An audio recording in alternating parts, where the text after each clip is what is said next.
Hello YouTubers, so here's an odd but different kind of video that you're not used to seeing on this channel, and that is AT&T Landline phones. Oh yeah, the old AT&T stuff. Just love that logo.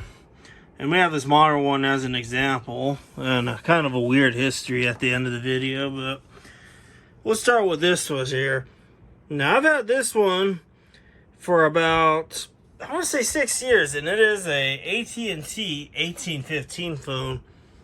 I remember going to a yard sale at the end of, towards the end of the street in my neighborhood about 6 years ago, just to look around and see what these people were selling, and I happened to notice a box of cords, just a box of miscellaneous old computer cords and such, and I saw this phone in there, so of course I bought the whole box of cords and whatnot. And when I powered this phone on, it was making this horrible 60 hertz buzzing sound from the speaker, and then the display was all messed up and whatnot.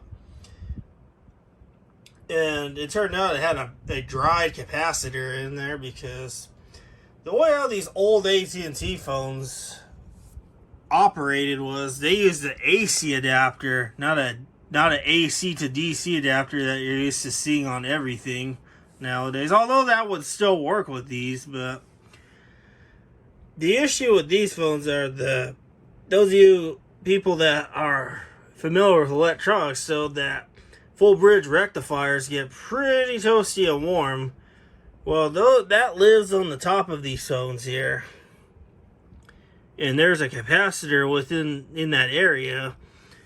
And over time, the electrolytes and such dry out in those capacitors, and of course the capacitors don't work as intended to filter out the 60 cycle hums and whatnot, and it messes everything up with these phones. So I had to replace those capacitors in both of these, and what do you know, they work fine, and they still work fine all these years later, although this one I got some while back as well. But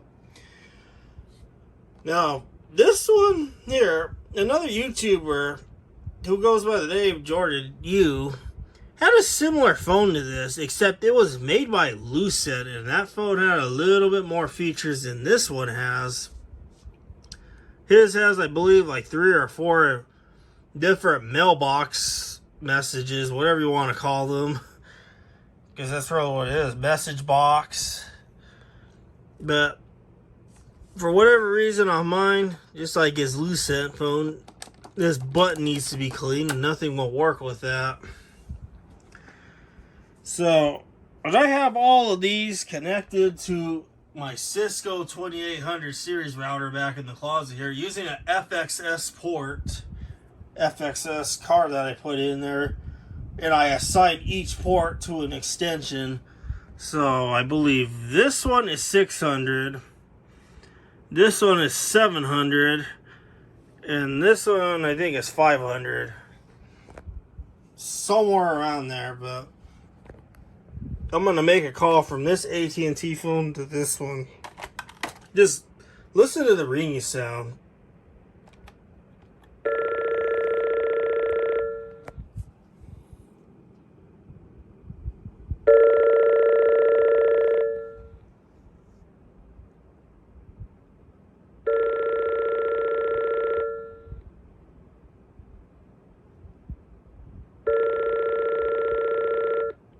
Hello, please leave a message after the tone.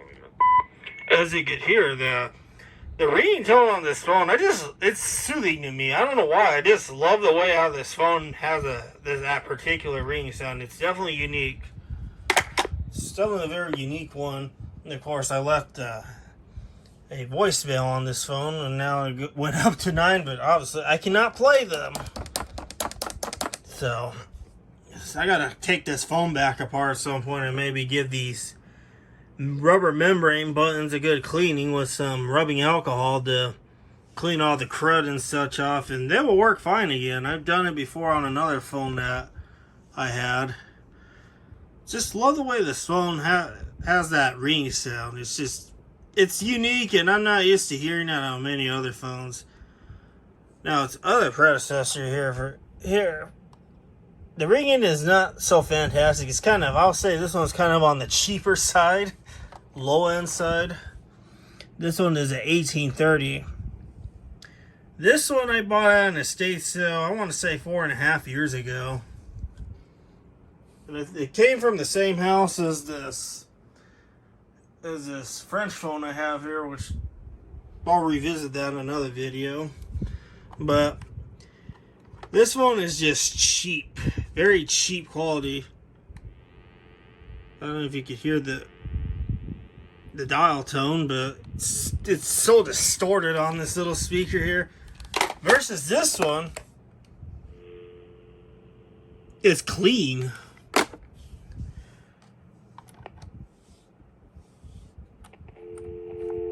As you can hear, it also goes through here as well.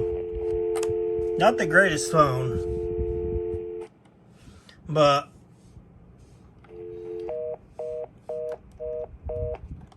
now it sounds semi-decent on this. Now, the one weird quirk with this phone when I was testing it earlier, because it's been put away for a while,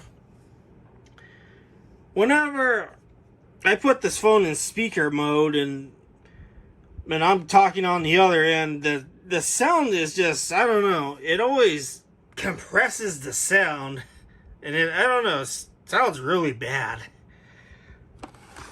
Let me make a test call here so you can know what it sounds like. And I think I said 700.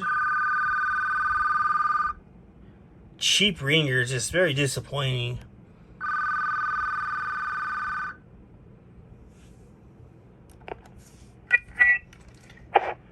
See, you hear how bad it sounds? It's doing with this one too. Hello? Hello? It's like it compresses the sound, but it's only on the speaker side of things. That's how cheap this phone is. The 1830 phone, not the greatest. See, on the star key, it sounds okay. 0. When I start clicking on the 9 key, it's all like just jumping.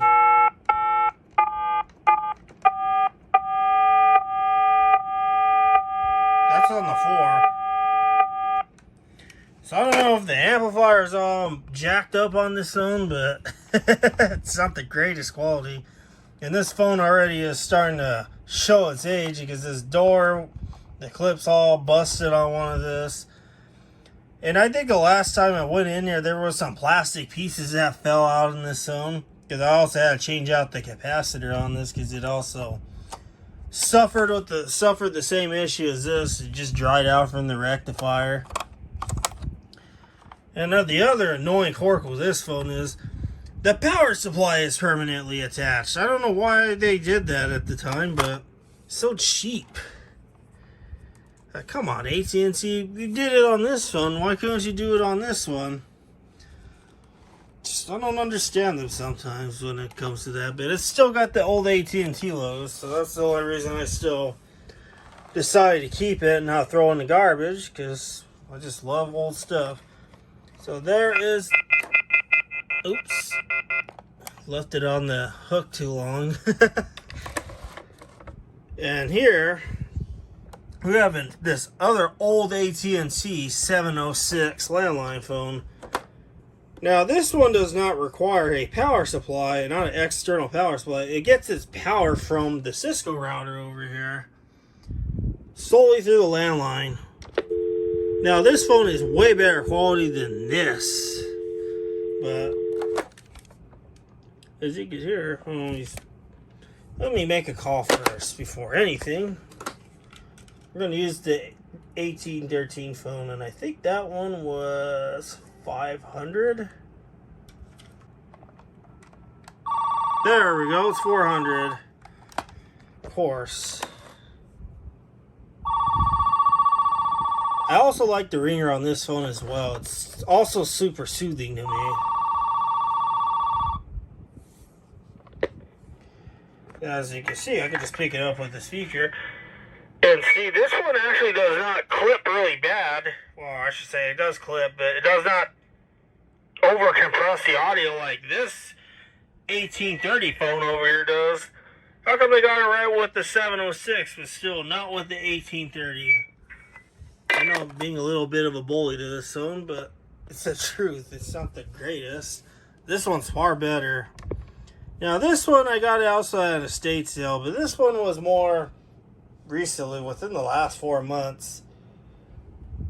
It was like 20-something% off, and had a whole bunch of electronics for cheap. So of course I bought all the electronics, all the computers, and I saw this phone in the pile, and of course I had to get it. I just like this whole phone. Now the ringer on this one sounds like one of those phones that Zero Zenith got with the Psych Ward building. The exact same ringtone. And I think those phones were made by Avaya or Lucent, that replaced the old phones on that old existing telephone system left with the building. So it has that same ringtone. I actually like this one as well. This one and this one are my favorite ones. And just because, why not, I'll throw this one in the video as a bonus. Here's this more modern AT&T phone with a really weird history behind it, kind of in a way, but as I'll think of it as. Now, I found this phone in the street in my neighborhood, about maybe 4 or 5 houses down. This was back in 2020 when, of course, in the middle of the chaos, we'll call it, but the landlord was evicting some people out of this house during that time, and the landlord just right away just started throwing everyone's stuff out on the curb and whatnot shortly after they left. And this phone was in the pile because I was getting the mailbox, or getting the mail at the time, because the mailbox was literally like right there. And I happened to see this phone in the pile, and it was, the landlord was throwing this all out in the street for the bulk trash to come, because we have bulk trash where I live. We could put trash out on the curb every second Monday of the month, and that was pretty close at the time to the second or third Monday, because they kind of changed it recently. But this phone was out on the pile, and of course I grabbed it, and I remembered the landlord telling me, "Take all this stuff, please." He was begging me to take all that stuff. But I found this amongst a few other things. And I actually like this phone, believe it or not. So, and the phone on this one is also really good quality, just like this phone here. Now, the one actual surprising thing with this phone is that it uses a 9-volt AC adapter. And I think this phone was only a few years old at the time, I want to say, when I grabbed it. But that's pretty impressive. 9 volts AC. I'm not used to seeing AC being used on anything nowadays. It's always AC to DC adapters. But the original adapter from this AT&T phone is also compatible with this AT&T phone. So I'm going to steal the power supply off of this, which is one of these OEM adapters that came with this phone here.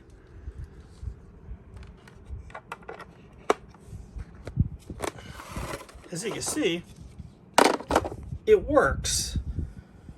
It works pretty well with that adapter.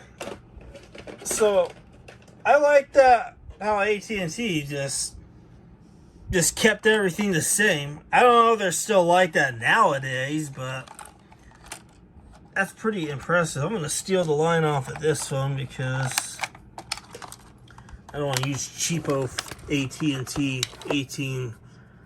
What is it? 18, 15, something like that. I forget off the top of my head already. No, 1830.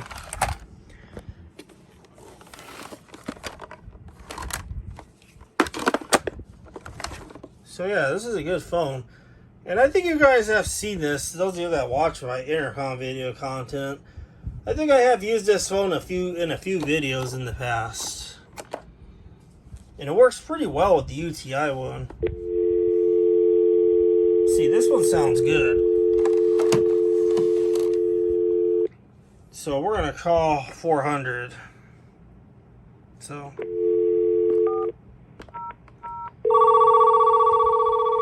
new AT&T calling old AT&T. As you can hear, his speaker's actually okay. I gotta turn this one up. See, this one actually sounds a little bit better. It's not as bad as the 1830 over here, but certainly a lot better. And the microphone feedback is because obviously I have this phone close to this one. Pretty impressive. Now, someone's voicemail memo is still on this phone, which I didn't even delete it because I barely just started powering it up today. Because the one other nice thing about this phone in particular is I could disconnect the power and it goes into emergency mode. You may think it's dead right now, but as soon as I pick it up, it's going to say no AC power, but you still get a dial tone and you can still use this as is, and I'll call 400 again just because why not? See, it just works.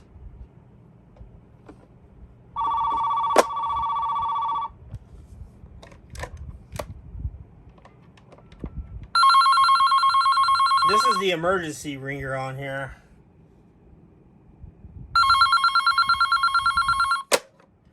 That's the emergency ringer. Now I'm going to reconnect power to this and you will hear the other ringer.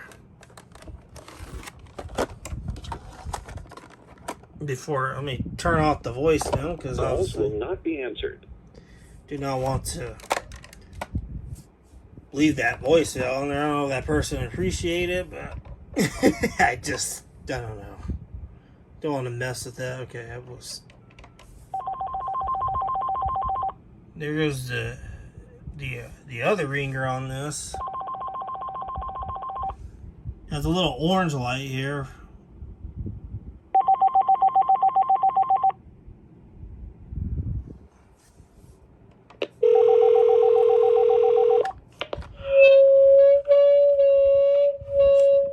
Let me turn the volume down on this.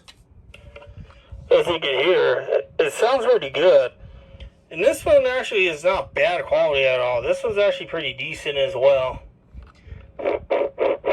I guess some models it may vary. So yeah, that's my AT&T phones. Some of which have a weird history, like I said with this one. And then the rest of these are just finds at estate sales and yard sales and such. So yeah, I hope you guys enjoyed this video of these AT&T phones.